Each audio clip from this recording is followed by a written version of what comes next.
কাছে দুটো বল আছে, দুটো বলকে একসঙ্গে আমি ওপর দিকে ছুঁড়লাম। এইটাকে ছুঁড়লাম U1 দিয়ে, এইটাকে ছুঁড়লাম U2 দিয়ে। দুটো কিন্তু একসঙ্গে ছুঁড়েছি। U1 is greater than U2. Which ball will come back first? কোনটা আমার হাতে প্রথম ফিরে আসবে?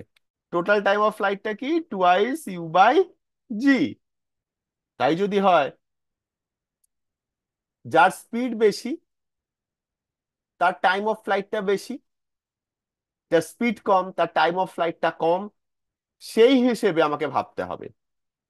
জাস্ট স্পিড বেশিতে ছুঁড়েছি, বেশি দূর গেছে বলে ওইভাবে ভাবলে চলবে না। আমি বলছি না সেটা ঠিক কি ভুল, বাট আমাকে ম্যাথমেটিক্যালি ভাবতে হবে।